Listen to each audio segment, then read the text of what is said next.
বাধ্য হইতে হলো। কি আর বলবো মা, বুড়ো চোদা এমনিতেই খুব কিপটে ছিল, বুঝতে পেরেছিস তো। খাওয়া পড়ার যাইবা অসুবিধা ছিল না, কিন্তু মেন জিনিসটার খুবই সমস্যা ছিল মা। তাই নাকি মা? ঠিকঠাক ভাবে দিতে পারতো না মা? পাইতো না মা, পাইতো না, দিতে পাইতো না। রাত 9টা-10টার সময় বাড়ি আসতো, খাওয়া দাওয়া করে যে পাত দিয়েছে শুয়ে পড়তো।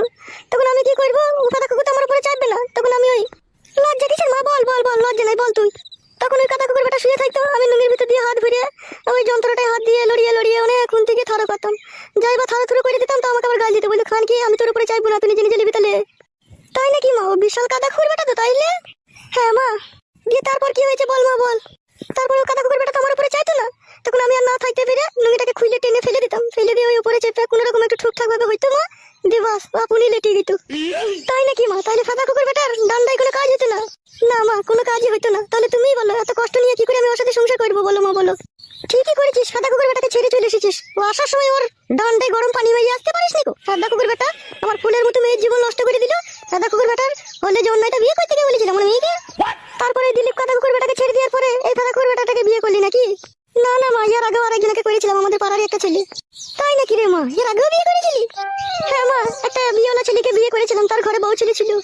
তাই নাকি রে মা? দিয়ে ওখানে আবার কি হইলো? ওখানে তো সেই মা সতীনের উপরে ভাত খেতে হয়েছিল, আর সতীনের উপরে ভাত খাওয়া যে কি জ্বালা তুমি তো ভালো করে জানো মা। একটা ঘরের কাপড় দুবার কেচে বইতে হয়েছিল আমাকে। ও হচ্ছে আজল মারানি। ছেলে বাপকে আবার কেউ বিয়ে করে? আই বড় ছেলেকে করলে অত ঝামেলা হইতো না লো। পেছিলাম মা, আই বড় ছেলে তখন পেছিলাম না। এই ছোড়াটা কোথা থেকে এসে হাতে পায়ে ধরে আমাকে ভালোবেসে বিয়ে করলো। ছেলেটা ভালো, ওর সাথে ঝগড়া ঝামেলা করিস না মা, ওকে মানিয়ে গুছিয়ে নিয়ে সংসার করবি, বুঝতে পেরেছিস তো? হ্যাঁ মা, এই ছোড়াকে ছাড়বো না মা, এই ছোড়াকে ছাড়লে হবে না। যে যা করবো করবি, কে মাঝে মধ্যে একবার করে ঠিকঠাক করে দেবো, আর আমার যা ভালো লাগবে আমি তাই করবো। তো সে সাদা কুকুর বেটা গেল কোথা? রাতে দিয়ে চললো, এসে খাওয়া দাওয়া করে শুবে কোথায় গেল সে? এই তো চলে এসেছি মা, গাল দিও না, তোমাদের বাড়ির ওই পান্ডারে বসেছিলাম একটু। ছিছি বাবা জামাই, তোমাকে কেন গাল দেবো বাপ? শোনো আমার, ওই চোখের উপরে বসো বাপ।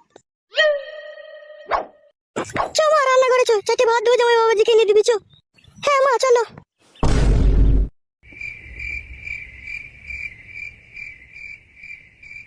ওহ কি যন্ত্রণা, ময়দা গুনে হয় যে রুটি, মা গুনে তো হবে বিটি। বলেন কি?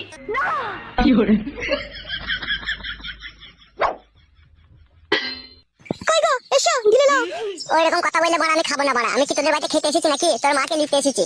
তা গিলে নাও গো, হে মা তো যাবে, গিলে নাও তা। বাবা লো, ডিম দি বিরিয়ানি। হ্যাঁ মা তোমার জন্য করেছে, খাও। এটা কি হলো? তুমি হাতে করে না নিয়ে পায়ে করে টানলে? তোর মা তোমাকে খেতে দিয়েছে, আমি পায়ে করে টেনে খেতে পারি, হাতে করে টেনে খেতে পারি, সেটা আমার ব্যাপার, তোর কথা বলতে হবে না তো। আচ্ছা শুয়ে বাচ্চা তুই। তোমাকে কি এখন কিছু বলবো না, তো বাড়িতে তারপরে তোর হবে। কি বললে তুমি? কিছু বলিনি, তোর মা নিজের হাতে বিরিয়ানিটা পাঠিয়েছে তাই বললাম। হ্যাঁ হ্যাঁ খেয়ে নাও, বেশি বকু না। আরে মা, রাত তো অনেকই হয়ে গেল, তাহলে ঘুমাবি তো নাকি এবার? বসো বসো মা, ঘুমাবো তো। না মামার আবার রাত হইলেই না তোর এই মেজু কাকিদের বাড়িতে আমাকে একবার একবার করে মাঝে মধ্যে যেতে হয়। কেন মা, মিঠু কাকিদের বাড়িতে রাতে তুমি দিয়ে কি করো? জামাই বাবাজি ঘুমিয়ে গেল নাকি? তাই তো, জামাই বাবাজি ঘুমিয়ে গেছে তো।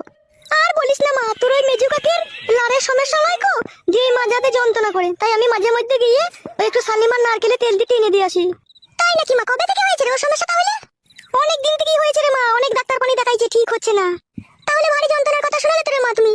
হ্যাঁ মা, তোরা বস, জামাই বাবাজি তো ঘুমিয়ে গেছে, ওকে ঘুমাইতে দে। ঠিক আছে, আমি যাবো, আর কিছুক্ষণ পরে আবার চলে আসবো। আচ্ছা ঠিক আছে মা, যাও তাহলে তুমি। আচ্ছা ঠিক আছে মা, তোরা তাহলে ঘুমা।